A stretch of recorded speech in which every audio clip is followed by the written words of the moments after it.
Coucou tout le monde! Alors aujourd'hui on se retrouve pour une nouvelle vidéo, vous l'aurez deviné. Je veux faire cette première vidéo pour vous parler des avantages qu'il y a à être une sportive de haut niveau et pourquoi c'est un truc de ouf d'être une sportive de haut niveau et de vivre cette vie qui est tout de même assez particulière.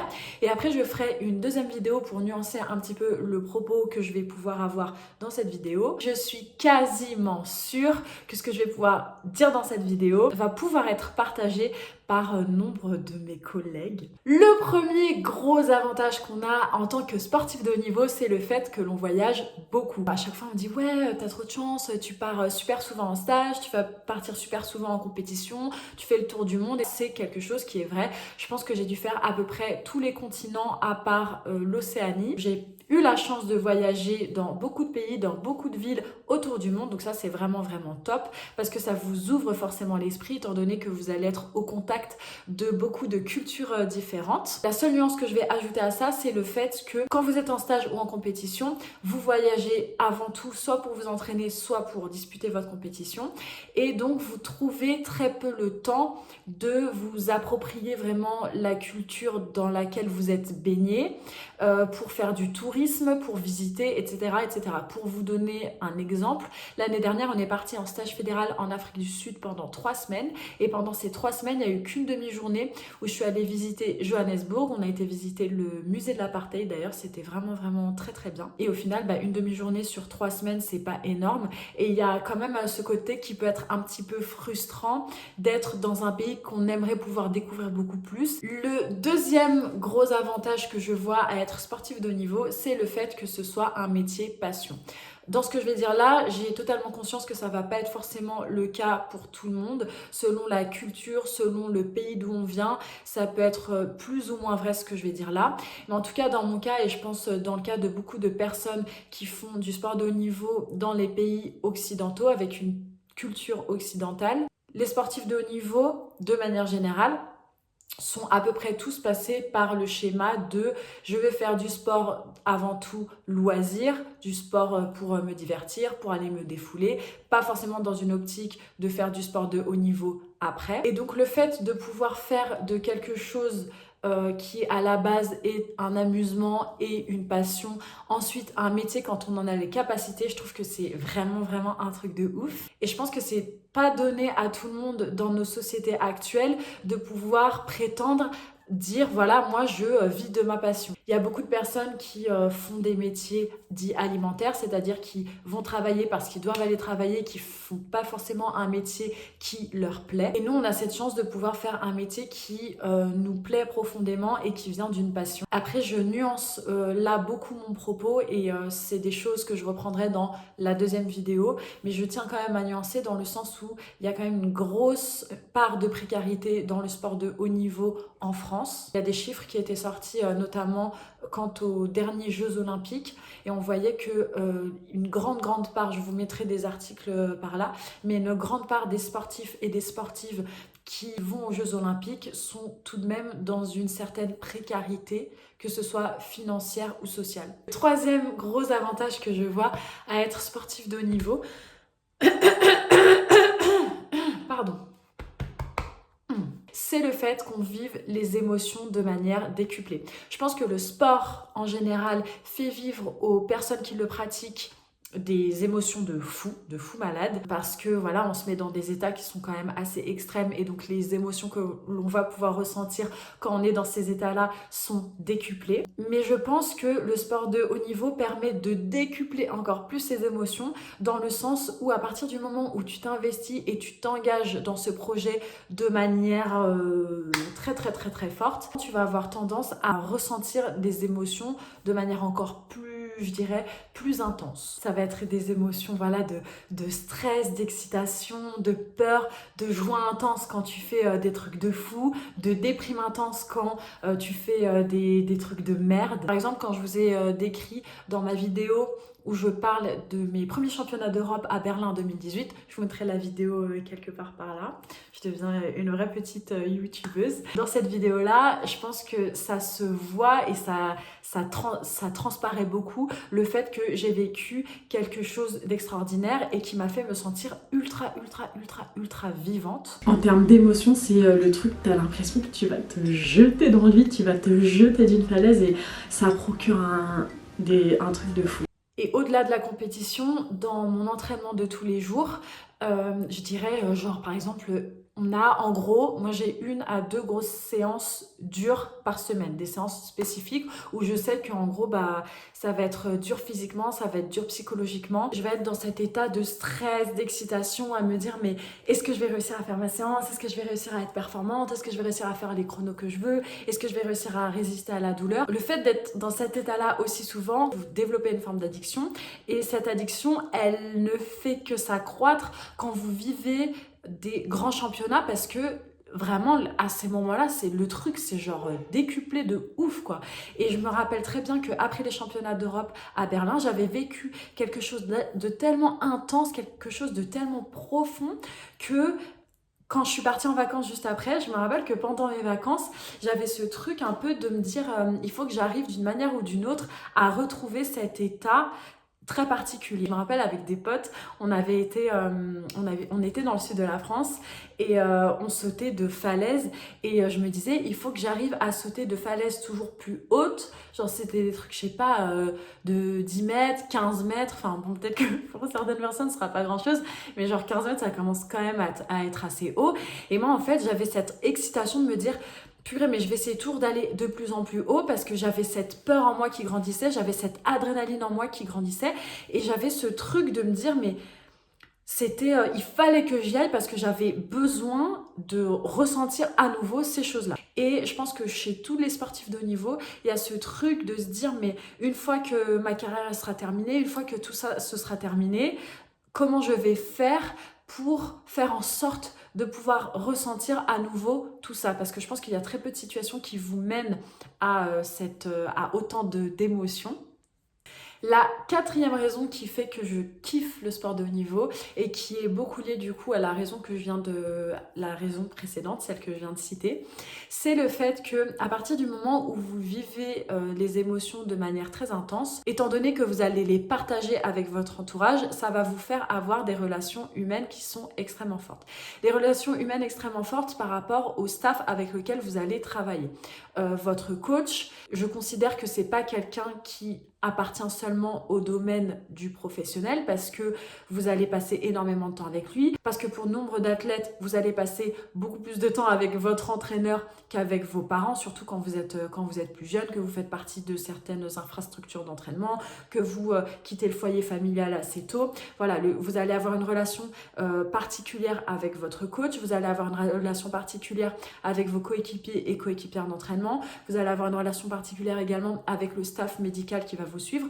Pourquoi? Parce qu'en fait, c'est des personnes qui vont vous suivre, encore une fois, au-delà de la sphère sportive, également dans votre sphère intime, dans votre sphère privée.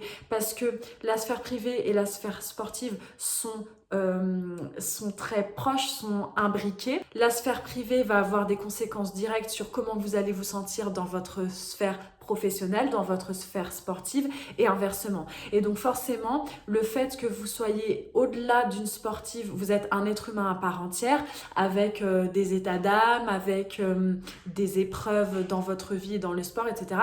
Le fait que tout ça soit mélangé, forcément vous le partagez avec tout votre staff d'entraînement. En plus de ça, vous partagez également des relations peut-être encore plus fortes avec votre cercle familial et votre cercle amical. On est dans une vie qui est quand même particulière et dans une vie où, comme je l'ai dit précédemment, vous passez par tous les états et de manière extrême. Et vous ne pouvez pas vivre tout ça seul, vous ne pouvez pas traverser les épreuves seul et vous ne pouvez pas vivre les très belles émotions seul. C'est quelque chose que, en tout cas moi je me verrais pas ne pas les partager avec mes proches. Donc à partir du moment où vous vivez ce cheminement, vous vivez cette aventure d'athlète de haut niveau avec tout votre entourage, ça crée des liens qui sont extrêmement forts je pense parce que ces personnes-là, elles vont tellement vous voir dans des états extrêmes, dans des états qui sont parfois extrêmement difficiles, dans des états qui sont parfois c'est l'extase de ouf, qu'à partir du moment où vous partagez tout ça avec les gens, et ben ça va renforcer vos liens de ouf. En plus de ça, je pense qu'on ne peut pas réussir dans le sport de haut niveau à partir du moment où on n'a pas un entourage, un cercle ultra méga en béton et sur lequel vous savez que vous allez vous appuyer. Donc il y a cette relation de confiance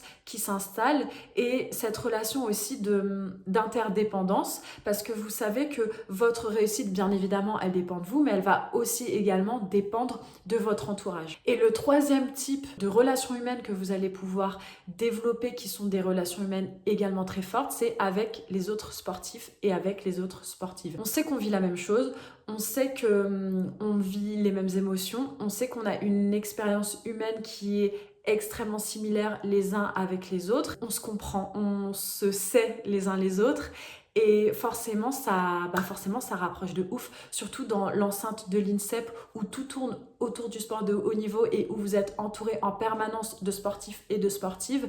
Et vous allez créer des liens qui sont extrêmement forts, qui sont extrêmement intenses en très très peu de temps.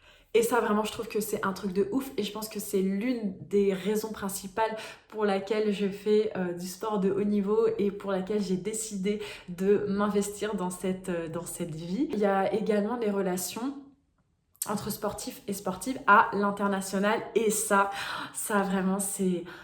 ça, j'adore, vraiment j'adore ça, il faut trop que je vous raconte un peu comment ça se passe et tout. Soit dans des stages, soit dans des compétitions, où vous allez croiser des gens à peu près du monde entier. Surtout dans l'athlé, qui est un sport qui est pratiqué par la planète entière, et vous allez avoir accès à des personnes qui sont de cultures, de pays complètement différents de vous. Et en fait, ce qui est ouf, je trouve, c'est de voir dans ces moments-là comment entre êtres humains, on peut à la fois se ressembler terriblement et être profondément différent. Moi, ce que j'adore, genre mon moment préf, j'adore, c'est quand on fait des compétitions internationales, en fait, à la fin des compétitions, vous avez ce qu'on appelle les soirées de clôture.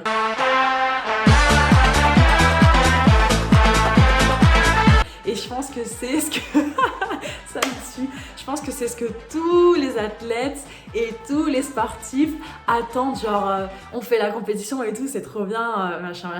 Mais ce qui est trop bien aussi, c'est le fait après d'aller faire la fête tous ensemble. Surtout que, encore une fois, cette fête, elle a une signification particulière parce que vous avez été tellement sérieux, tellement à fond dans votre truc pendant toute la saison que je peux vous dire que quand c'est le moment de la soirée de clôture, là, c'est pump it up, mais plus. C'est trop drôle de voir comment d'un pays à l'autre, d'une culture à l'autre, on fait la fête exactement de la même manière, comment on kiffe danser, comment on kiffe teaser un petit peu, comment on kiffe rigoler les uns avec les autres, comment on connaît les mêmes chansons. Ce que j'aime beaucoup, ça va être le contraste entre le fait que quelques heures avant, on était adversaires et sur la piste, et t'es mon adversaire et on est là pour faire une compétition. Donc, t'es pas ma pote et donc je vais tout faire pour te battre, je vais tout faire pour être devant toi.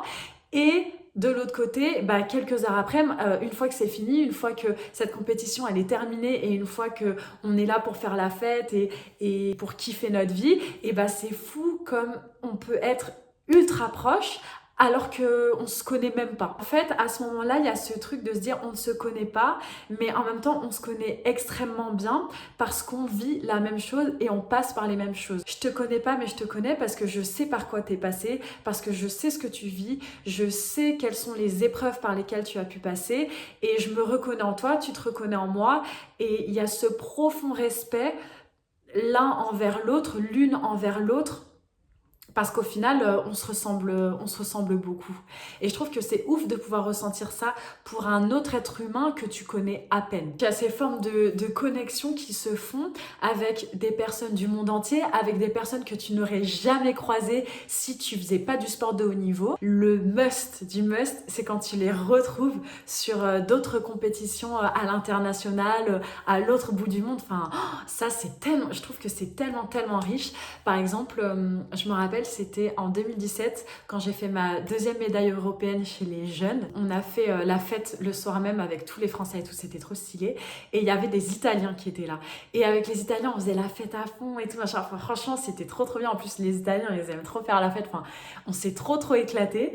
Et c'est trop bien après parce que sur d'autres stages, on les a recroisés et comment t'es trop content de retrouver les gens, de rigoler, on parle même pas la même langue et tout, mais pour autant, genre, il y a ce truc de ouais, on est trop content de se revoir, quoi. Le 5e gros avantage à être sportif de haut niveau, c'est quand tu as la chance et le privilège d'être sponsorisé. J'ai de la chance d'être dans un sport qui est quand même assez médiatisé par rapport à beaucoup d'autres sports. Ça va être plus facile, plus accessible pour moi de trouver des sponsors. Pour ma part, comme vous le savez, je suis chez Adidas. Ça va faire bientôt 2 ans que je suis chez eux. C'est trop cool déjà de savoir qu'il y a une marque qui décide de te suivre dans ton projet et qui décide de te faire confiance. C'est trop cool également ces moments genre où tu reçois tes cartons. Quand tu es sponsorisé, de manière générale, tu vas avoir du matériel, donc tout ce qui est équipement sportif, genre les fringues pour courir, les baskets, et tu vas avoir du financier. Donc selon les contrats, tu vas avoir plus ou moins de matériel et plus ou moins de financier. Quand tu reçois tes colis, genre vraiment c'est un truc de ouf, t'as l'impression que c'est Noël plus, enfin... J'adore tous tes cartons, t'es comme un ouf et tout, enfin j'aime trop. En plus de ça, moi dans mon contrat j'ai la chance de pouvoir également commander sur le site, donc ça aussi c'est trop bien. Ces moments-là c'est vraiment, t'as l'impression de retomber en enfance quoi. Et également le fait d'être sponsorisé, ça te permet d'avoir accès à pas mal d'événements. Une fois par an avec Adidas, en général c'est genre au mois de décembre, ils font un gros événement où t'as tous les sponsors de plein de sports différents qui se réunissent et donc ça te permet de rencontrer vraiment tout le monde de la team Adidas et ça moi j'adore parce que bah tu rencontres plein de monde. Encore une fois tu rencontres des gens que tu n'aurais jamais rencontrés si tu n'avais pas été dans ce contexte-là. Je partage quand même pas mal sur les réseaux sociaux par rapport à tous les événements que je peux faire en connexion avec Adidas et ça j'adore, je mène ma meilleure vie à chaque fois, j'aime trop.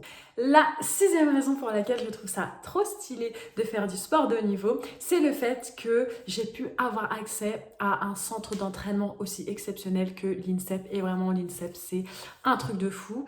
C'est un truc de fou, pourquoi? Parce que pour vous entraîner, vous avez à peu près tout à disposition. Vous avez des infrastructures de ouf, vous avez la piste, vous avez la piste couverte, vous avez les salles de musculation, enfin vous avez plein de choses pour vous entraîner, vous avez plein de choses pour la récupération, que ce soit les balnéos, les bains froids, la cryo, etc.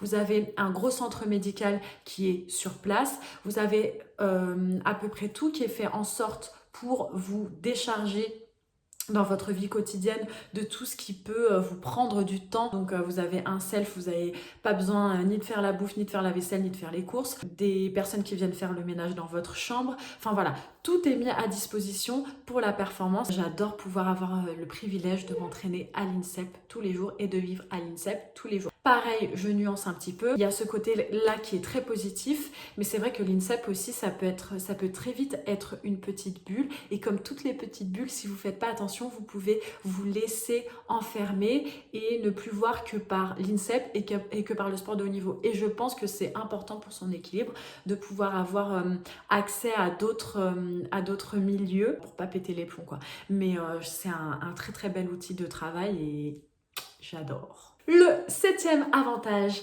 à être une sportive de haut niveau, c'est le fait que l'on ait une certaine reconnaissance sociale. Dès que je vais rencontrer des personnes que je connais pas forcément, je vais être présentée comme la sportive. Ah, c'est elle la sportive. Ah, c'est elle la championne. Ah, c'est elle qui fait partie de l'équipe de France, etc., etc.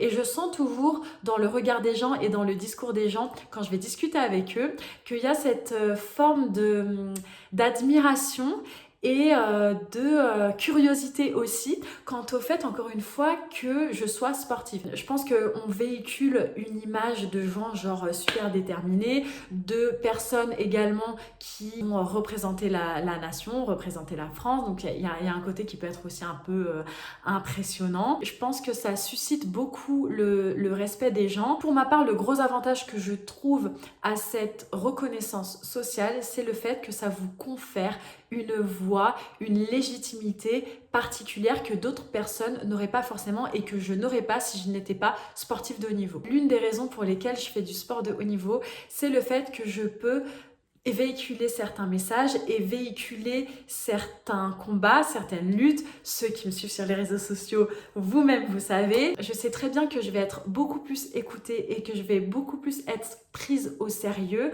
de par le fait que je sois une sportive. Le fait d'être sportive également, ça permet aux gens de s'identifier à vous, de vous suivre sur les réseaux sociaux. Et donc cette petite communauté que je me suis créée sur les réseaux sociaux, ça me permet de pouvoir atteindre un certain nombre de personnes et de faire en sorte que mon message soit entendu par un maximum de monde. Et ça, c'est vraiment une de mes motivations quotidiennes quand je m'entraîne, dans mes objectifs, etc. Je me dis, bon, vas-y Emma, on se motive, ma grande, comme ça tu vas pouvoir faire passer tel message sur l'égalité entre les femmes et les hommes, peut-être qu'on t'écoutera un peu plus sur le féminisme, peut-être que tu pourras sensibiliser un peu plus sur la situation des exilés, la situation des migrants. Et donc c'est vraiment en fait, le sport de haut niveau me donne ce pouvoir-là et je trouve que c'est un avantage de dingue. Le 8e et dernier avantage à être une sportive de haut niveau, c'est le fait que je pense que ça te forge un caractère de dingue. Vous passez par tellement d'états différents et vous avez tellement l'impression de vivre à peu près 10 milliards de vies en l'espace de quelques années que vous connaissez extrêmement bien et vous connaissez extrêmement bien tant dans les hauts que dans les bas. Et c'est comme si le sport vous permettait de découvrir chaque petite parcelle de vous-même parce que vous êtes poussé dans vos retranchements en permanence. C'est un choix de vie qui est extrêmement exigeant. C'est une expérience qui va vous demander beaucoup, d'investissement, beaucoup d'engagement. Et vous allez sur ce chemin-là croiser tellement d'obstacles, croiser tellement de difficultés, vous allez connaître tellement de hauts, tellement de bas, vous allez connaître tellement d'échecs après lesquels il faut rebondir en permanence, que vous êtes obligé de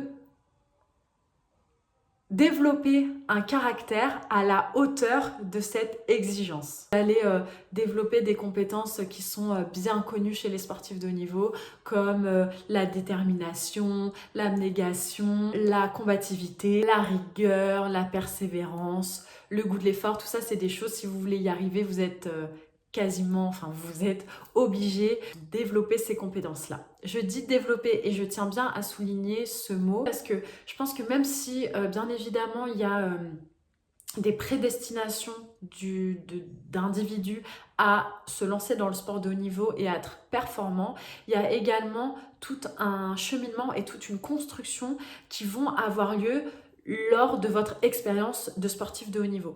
Et on est quand même, je voudrais pas que l'on enferme les sportifs et les sportives dans une case en se disant qu'il y a qu'un type de personnalité, qu'il y a qu'un type de personne dans les sportifs et les sportifs de haut niveau. Je trouve que c'est réducteur tant pour les sportifs et je trouve en plus de ça que ça peut mettre des barrières à des personnes qui se reconnaîtraient pas forcément dans ce portrait type du sportif de haut niveau. Je pense qu'il n'y a pas en fait de profil type, mais je pense juste qu'il y a certaines compétences et il y a certains traits de caractère que vous allez fortement développer par l'expérience du sport de haut niveau. Et ce qui est top, c'est que ces traits de caractère-là, selon moi, vont vous être bénéfiques après tout le long de votre vie. Il y a aussi d'autres caractéristiques que le sport de haut niveau développe chez les individus. C'est des caractéristiques, encore une fois, dont on entend peu parler. Il y a vachement cette image du sportif de haut niveau, super champion, super déter pour tout et tout, machin, qui va tout péter,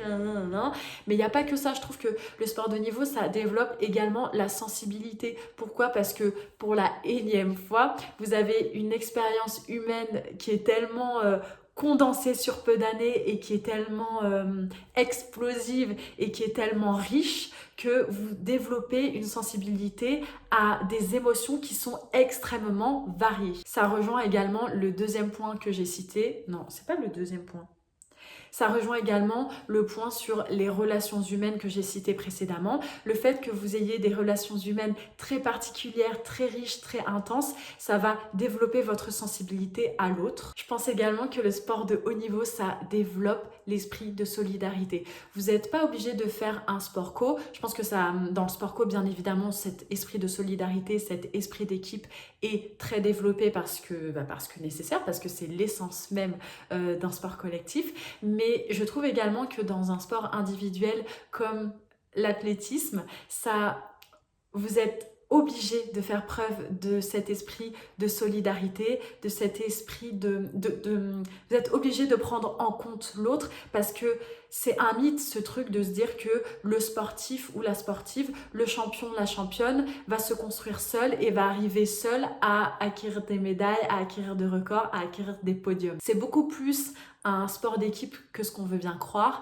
parce que, comme je l'ai dit tout à l'heure, vous avez un staff sur lequel vous reposez, vous avez votre cercle familial, votre cercle amical, sans lequel, selon moi, vous ne pouvez pas réussir. Ce que j'aime beaucoup dans l'athlétisme, et ça m'est propre, hein, c'est pas forcément vrai pour tout le monde, les moments pendant lesquels j'ai vécu des émotions extrêmement fortes, c'est quand on a eu des victoires par équipe. C'est un trop beau souvenir, c'est quand on a fait deuxième par équipe lors des championnats d'Europe de cross qui se déroulaient en plus en France. Le fait de faire deuxième par équipe, et bah franchement, genre on était sur le podium, on était comme des oufs quoi. Et tu peux crier, et tu t'exprimes peut-être encore plus ta joie quand t'es dans une équipe et quand t'es dans un groupe. Sur plein d'aspects, c'est une vie qui est extrêmement privilégiée. Quand je suis à l'INSEP, très souvent, je me dis quasiment tous les jours, Emma, profite, parce que quand tout ça, ça va être terminé, je pense que ça va être difficile. Ça va pas durer longtemps. Et le fait de savoir que ça va pas durer longtemps, encore une fois, ça rend cette expérience encore plus forte et encore plus intense. Je pense que c'est une vie qui, de l'extérieur, peut faire beaucoup rêver pour toutes les raisons que je viens de citer. Mais je veux pas pour autant que vous croyiez que la vie de sportif de haut niveau, c'est une vie rêvée, une vie idéale, une vie super instagrammable tout le temps. Et c'est les points que j'aborderai dans la prochaine vidéo, parce que je pense que c'est extrêmement important de le souligner. Il y a ce qu'on voit sur les réseaux sociaux beaucoup, ce qu'on voit à la télé beaucoup, les paillettes, la gloire, les médailles, etc. Mais il y a un vrai revers de médaille à tout ça, et c'est ce que j'aborderai dans la prochaine vidéo. Donc voilà, j'espère que cette vidéo vous aura plu, qu'elle vous aura permis d'en savoir un petit peu plus sur ce que c'est que d'être sportive ou sportif de haut niveau. Si vous êtes vous-même sportif ou sportif de haut niveau, n'hésitez pas à me dire s'il y a des points dans lesquels vous vous êtes reconnu. Si tu es une jeune femme ou un jeune homme qui hésite à faire ce choix-là, et ben écoute, j'espère que ça aura pu t'éclairer un petit peu plus. On se retrouve très prochainement pour une prochaine vidéo, et je vous embrasse très fort, et je vous dis à bientôt. Bisous. Mouah.